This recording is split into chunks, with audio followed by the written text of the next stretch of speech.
All right. Good to be back in game week.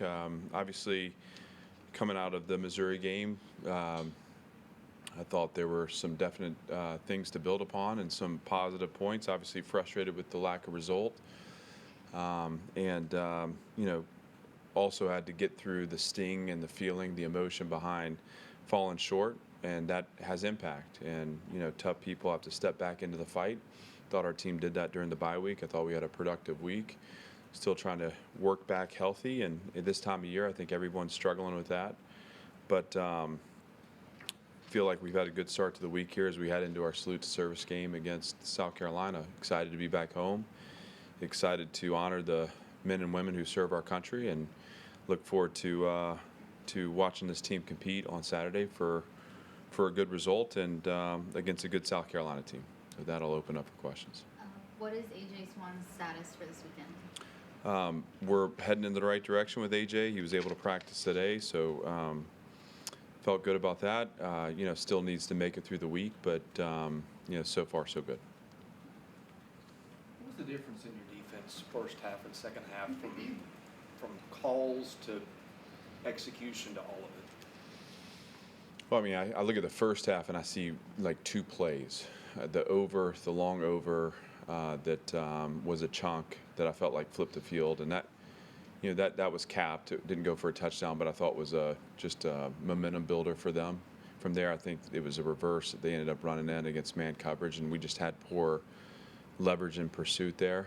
And then the screen they threw on the first drive where we had them in a third down that we had them behind the chains. I thought we were doing well against the run, and they were able to get the screen on the perimeter. We had misaligned the formation early, so I thought we were out of position there early in the down. Still should have downed the ball, and it got out for an explosive touchdown. That was a disappointing snap. There's in this league, teams are going to be able to generate points. I mean, but I look at that snap and say, good design, and we weren't detailed enough early to be aggressive late, but that ball should be downed on our perimeter, and we should be able to line up and play again. Outside of those two chunk plays, obviously you had the 2-minute drive at half where I thought we gave up some yards, but we're playing to the situation, and then challenged the boys in the second half, and they came out and I felt really dialed into structure, really dialed into identity, and to me, they took the game over. We weren't able to do enough defensively, but there's going to be games that way. And obviously, our defensive unit has had ups and downs this season, and I feel like, even though it hasn't shown up in results, I have seen gradual improvement there.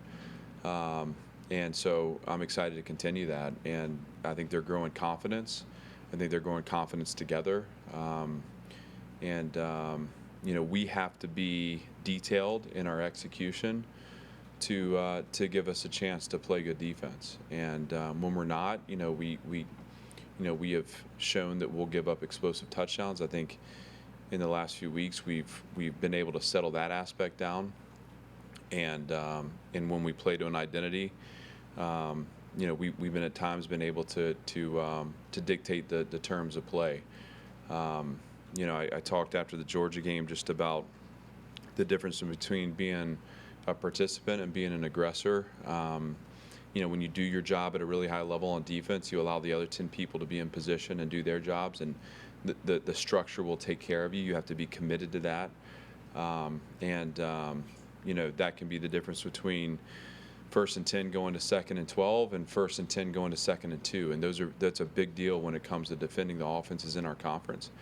I thought against Missouri we were able to win more on first down, and in the second half got them behind the chains a bunch.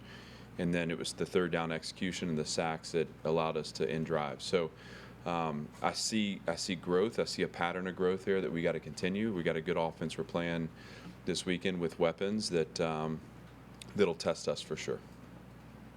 How much does that loss to South Carolina last season and sort of how it took place still hurt or motivate your team? Again, just like in every game, we haven't really spent much time on a year ago. It's a different team. there's a number of guys obviously that were there in the locker room that felt the sting of it, and it was painful.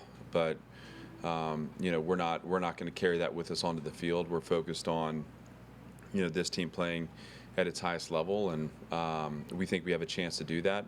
Obviously, for us to get to that point on Saturday where things click into place, we have to have a great week of preparation. And we're not at a point in the program where we can skip steps. We can't make assumptions about just showing up and putting the ball down on Saturday. We have to earn this through the week, and we know we have a good enough team to earn that result, but the proof is in the doing. And so, again, we won't spend time on last year.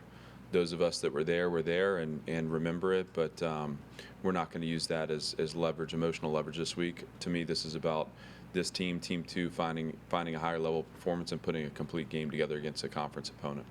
How do you think South Carolina's offense has changed this season, where even though I know that statistically Rattler is like struggling, but he has a lot of arm talent and can make, basically any throw you would want?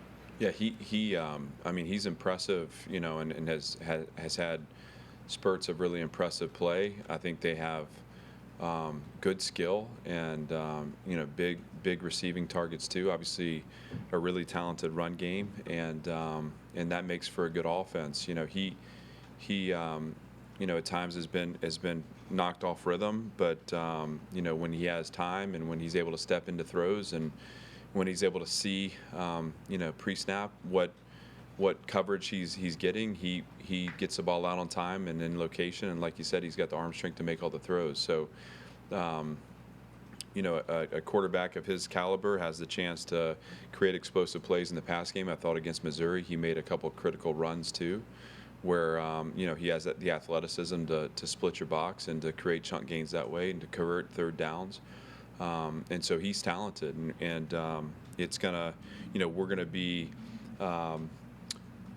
be stressed to be in the right positions, to have the verticals capped, to make sure that we're not giving up those explosive throws that he's been able to find this year.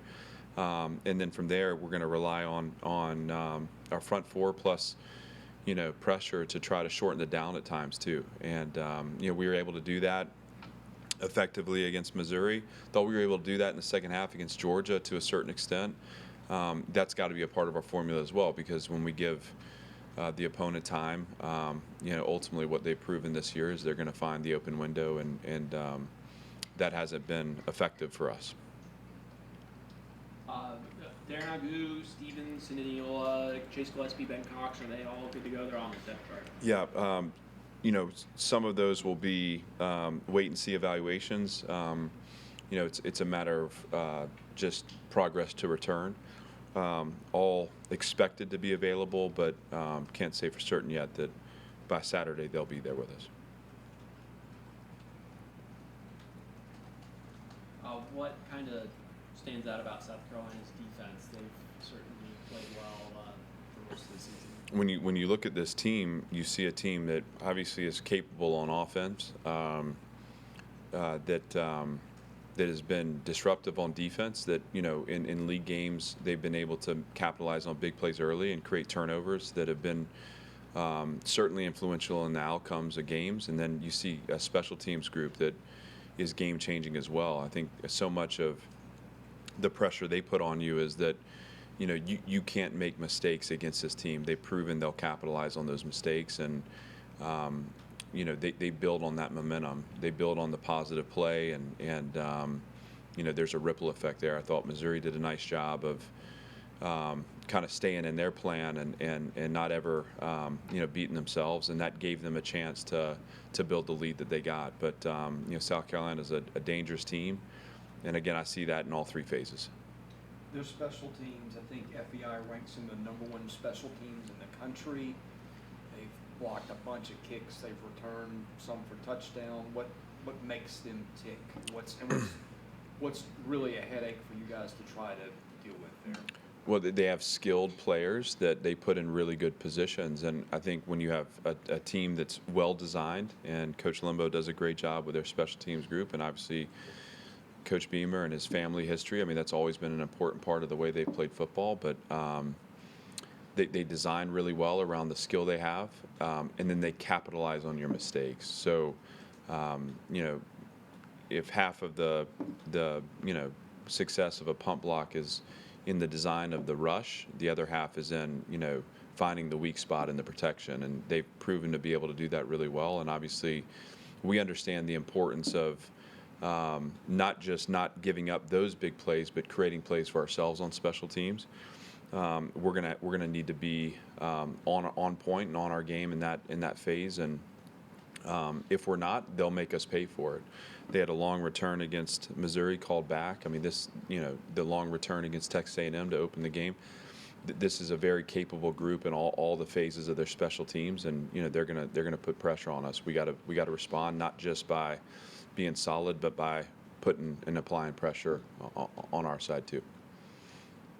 Is Davian Davis looking like? I imagine probably not going to play this week. Is he, maybe the week after that? Where's he at? Not this week. He last week post practice got out and did some individual work with Coach Black, and felt good about that. Still a process though, so it's there's not a projected return date yet. There is progress being made, but not to a point yet where he's in the conversation around playing.